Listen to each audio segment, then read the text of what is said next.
I'm really drawn to like what you said about like writing, improv, theater. So I guess my brain immediately went to like, oh my God, you have like this interdisciplinary, multidisciplinary mindset, you know? And I wonder if that also has given you like a different edge when you go into rooms, you know, and try to like curate or design like what's happening.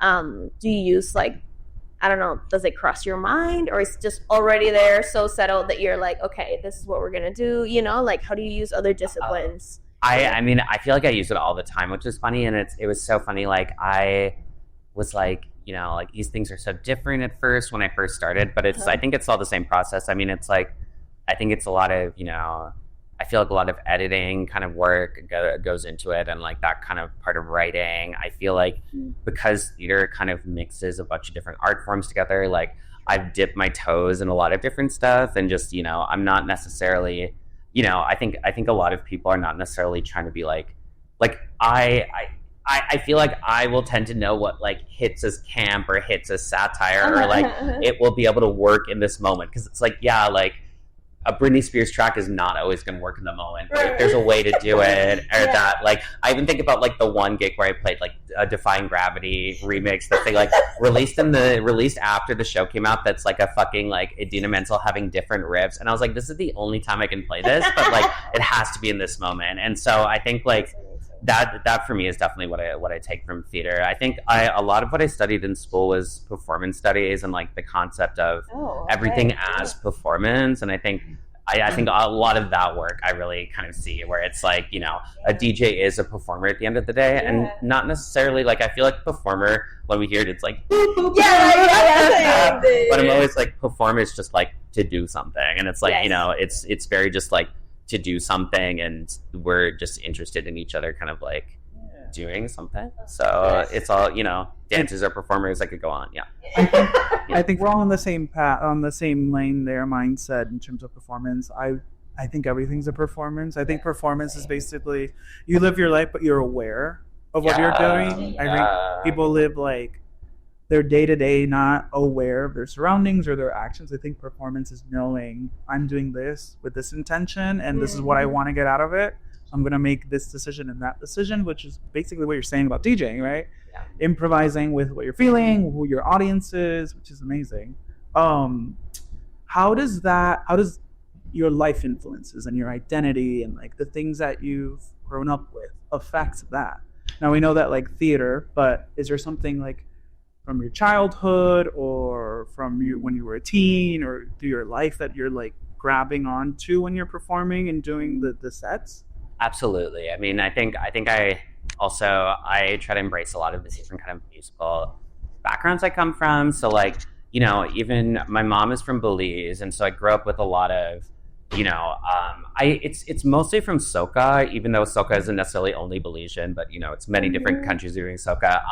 But you know, all of the punta and the soca and the bruk down there all have this, you know, fast syncopated percussion, and it kind of like was taking me years to kind of realize. I was like, oh, I'm kind of making stuff all at the same tempo as this, and then it really like affects me. I have some sets where I like have done only Belizean music, so that's definitely a big thing. But it's really that really helps me click, and I think no matter what I like make or what I'm kind of like DJing, this sort of this polyrhythmic drumming that always is happening is really important to me, and kind of making it feel like a total whole. So I think that's really big. I think also being from Florida also influences me a lot. I'm from Florida, unfortunately.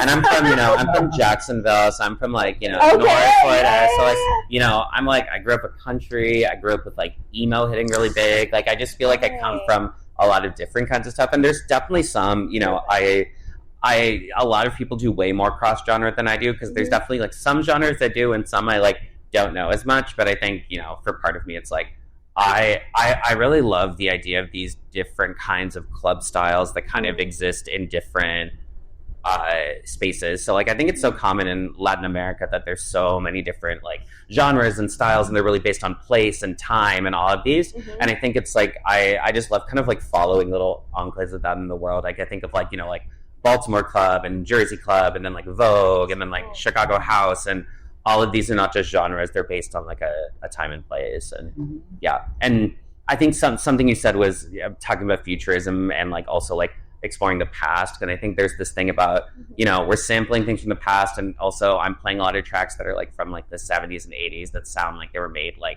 in 2025 or like vice versa. And like I always think that's really cool. It's like you never know where something's coming from, kind of. Yeah, and that's what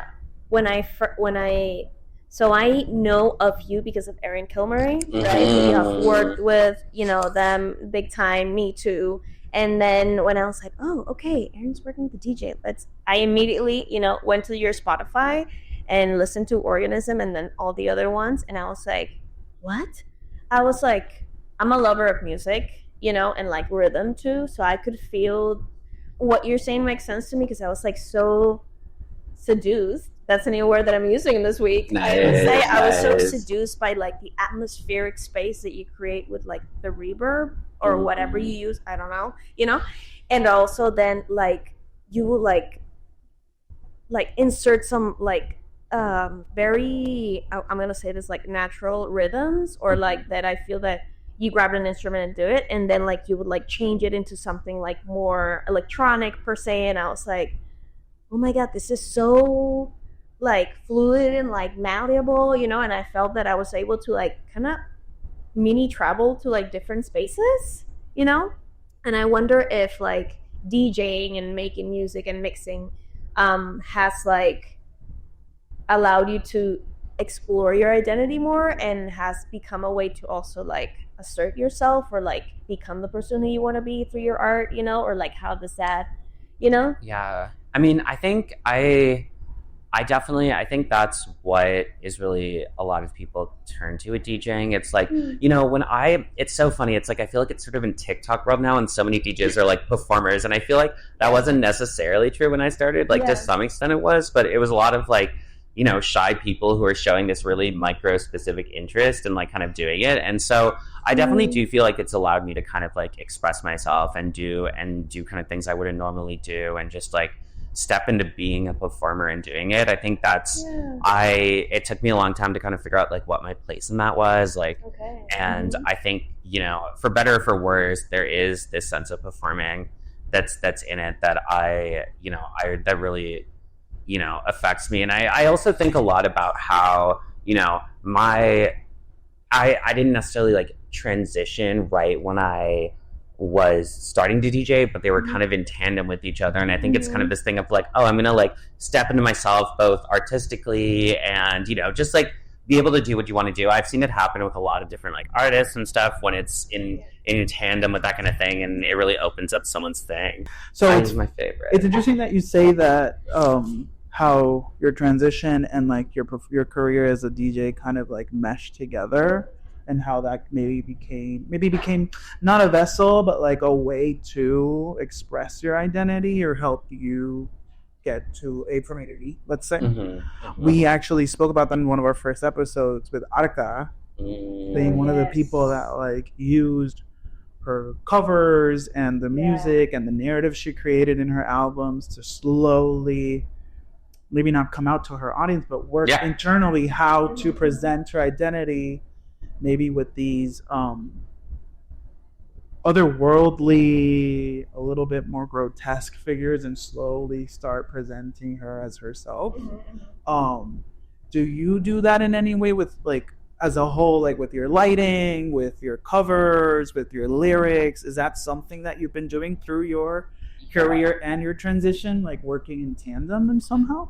You know, I think it's yes, to some extent. I think it's definitely, I am very much kind of like, I think it's also being trans, being, you know, having all of the intersections on top of each other. It's like so many of my different identities are commodifiable. So it's this idea in this sort of like very public music world where it's like, oh, like, how am I going to step in control of my image and do it? So I definitely tend to have pretty like strong ideas of what I want my image to be and what I want my sort of like what's going on to be. But I think in terms of like, I'm also a fan of like, I'm very like, the only time I ever will use like crazy filters or crazy kind of stuff is in like an art cover content, kind of moment. And so it does feel like kind of like the moment to play. I think that's also lyrically a lot of what I do in my songs. It's, you know, I am going into this pseudo character of kind of doing stuff. Like, I think that's what a lot about my show tonight, I think, is going to be. It's like kind of the stepping in vocally into these different kind of like personas that are in my music and like based on stuff. But, you know, it's really sort of like Ariel the DJ and then Ariel the performer. And this is a unique set tonight because I'm doing, it's, you know, it's a little more planned than it usually is, but it's, you know, this is going to be like where it's all my music and all my stuff. And it has sort of, I wanted to have the same narrative energy, or not narrative energy, but the same, like rolling forward, like you can't wait to see what happens next kind of energy. But, you know, I'm just going to be on the mic with vocals, so it's going to be a little different.